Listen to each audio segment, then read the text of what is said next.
கிருபையாய் என்னை நடத்தி செல்லும் தயவாய் என்னை காத்து கொள்ளும் அன்பாய் என்னை அணைக்கும் ஆத்மநேசரே. கிருபையாய் என்னை நடத்தி செல்லும் தயவாய் என்னை காத்து கொள்ளும் அன்பாய் என்னை அணைக்கும் ஆத்மநேசரே.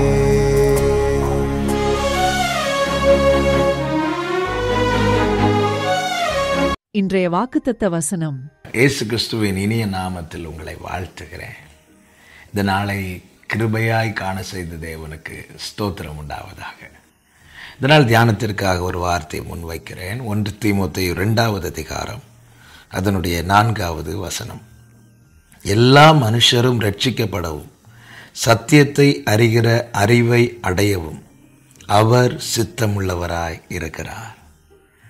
கர்த்தருடைய பரிசுத்த நாமத்திற்கு மகிமை உண்டாவதாக. தேவனுடைய சித்தம் என்ன அல்லது தேவனுடைய விருப்பம் என்ன?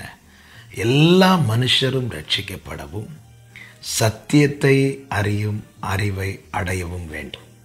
எல்லா மனுஷரும் ரட்சிக்கப்படணும். ஒருவரும் கெட்டு போவது தேவ சித்தம் அல்ல. வேதம் சொல்லுகிறது, துன்மார்க்கன் தன் துன்மார்க்கத்தில் சாவதை அவர் எவ்வளவேனும் விரும்பாதவர். மாறாக துன்மார்க்கன் தன் துன்மார்க்க செயலை விட்டு தேவனிடத்தில் திரும்புவதை அவர் விரும்புகிறார். அவர் அதை எதிர்பார்க்கிறார். இளையகுமாரன் துன்மார்க்க ஜீவியம் செய்து தகப்பனை விட்டு தூரம் போய் தனக்கு கேடு உண்டாக்கி கொண்டான். ஒரு கட்டத்தில் அவன் தன் பிழையை உணர்ந்தவனாய் தன் தகப்பனிடத்தில் திரும்பின போது, உமக்கு விரோதமாய் பரத்துக்கு விரோதமாய் பாவம் செய்தேன் என்று சொல்லி தன் பிழைகளை அறிக்கை செய்து தன் பாவத்தை அறிக்கை செய்து தன் தகப்பனிடத்தில் திரும்பின போது வேதம் சொல்லுகிறது, லூக்கா 15வது அதிகாரத்தில் தகப்பன் என்ன செய்தார் தெரியுமா? அவனை கட்டி அணைத்து முத்தமிட்டு அவன் இழந்த ரட்சிப்பை அதிகாரத்தை அவனுக்கு கொடுத்து அவனை தம்மோடு கூட தம்முடைய வீட்டிலே சேர்த்து கொண்டார் என்பதை பார்க்கிறோம். என்னை கேட்கிற அன்பு சகோதரா சகோதரி, இது கிருபையின் காலம், இது இரட்சணிய நாள். இந்த நாளிலே கர்த்தர் இந்த சத்தத்தை கேட்க வைத்திருப்பது எதற்கு தெரியுமா? உன்னை அவர் இழந்து போக விரும்பவில்லை. அவன் உனக்கு கேடு உண்டாக்குகிற, உன் ஆத்மாவுக்கு சேதத்தை உண்டாக்குகிற பாவ காரியங்களை விட்டு நீ கர்த்தரிடத்தில் திரும்பு. அவர் உன்னை சேர்த்து கொள்ள, அவர் உன்னை அணைத்து முத்தமிட அவர் காத்திருக்கிறார். காரணம், அவர் உன்னை இழந்து போக விரும்பவில்லை. எல்லாரும் ரட்சிக்கப்பட வேண்டும். ஒன்றை புரிந்து கொள்ளுங்கள், நரகம் என்பது சாத்தானுக்காகவும் அவன் கூட்டத்தாருக்காகவும் ஆயத்தமாக்கப்பட்டது. பிசாசானவன் என்ன செய்கிறான்? தன்னுடைய தந்திரத்தினாலே மனுஷனை அல்லது மனுக்குலத்தை பாவத்தில் விழவைத்து அது நிமித்தம் அவர்களையும் தன்னோடு கூட அந்த ஆக்கினையிலே கொண்டு போகும்படி அவன் துரிதமாய் செயல்பட்டு கொண்டிருக்கிறான். ஆதியிலே ஏதேன் தோட்டத்திலே இந்த வேலையை செய்தவன் இப்பொழுதும் செய்து கொண்டிருக்கிறான். இப்பொழுது அதிகமாகவே செய்கிறான். காரணம், வேதம் சொல்லுகிறது, தனக்கு கொஞ்ச காலம் உண்டென்பதை அவன் அறிந்து தன் பக்கமாய் அநேகரை வஞ்சித்து இழுத்து கொண்டிருக்கிறான் என்று. இந்த பிடியிலிருந்து, இந்த இருளிலிருந்து வெளிச்சம் தரவே, விடுதலை தரவே பிதாவாகிய தேவன் தம்முடைய ஒரே பேரான குமாரனாம் நம் ஆண்டவராகிய இயேசு கிறிஸ்துவை இந்த பூமியிலே தந்தருளினார். சத்தியத்தை அறியும் அறிவு என்பது கிறிஸ்துவை அறியும் அறிவு. கிறிஸ்துவை குறித்ததான அந்த வெளிச்சம், அந்த அறிவு நமக்குள்ளே உண்டாகும் போது இந்த இருளின் ஆதிக்கத்திலிருந்து நமக்கு விடுதலை கிடைக்கிறது அல்லது ரட்சிப்பு கிடைக்கிறது. ஆமென். ரட்சிக்கப்பட்ட அன்பு சகோதரா சகோதரி, எப்படி ரட்சிக்கப்பட்டோம்?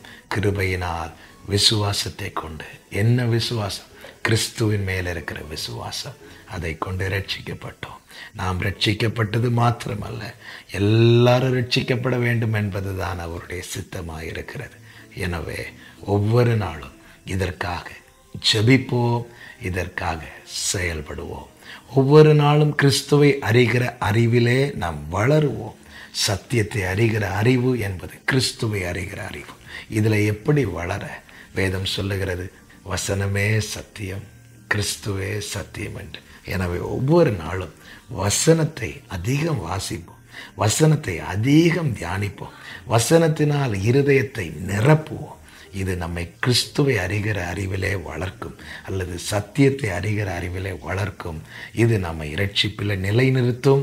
கடைசி காலத்தில் ஆயத்தமாக்கப்பட்டிருக்கிற இரட்சிப்பை சுதந்திரித்து கொள்ள கிருபை செய்யும். சத்தியத்தை அறிகிற அறிவிலே வளருவோம். எல்லா மனுஷரும் ரட்சிக்கப்பட ஜெபிப்போம், செயல்படுவோம். கர்த்தர் உங்களை ஆசீர்வதிப்பாராக. கண்களை மூடி ஜெபிக்கலாமா? இந்த காலை வேளையில் எல்லாரும் சேர்ந்து எல்லாருடைய ரட்சிப்புக்காக ஜெபிக்கலாமா? இரக்கமுள்ள தேவனே, பரிசுத்த பிதாவே, எல்லாரும் ரட்சிக்கப்படுவது உமக்கு சித்தமாக இருக்கிறது அல்லவா?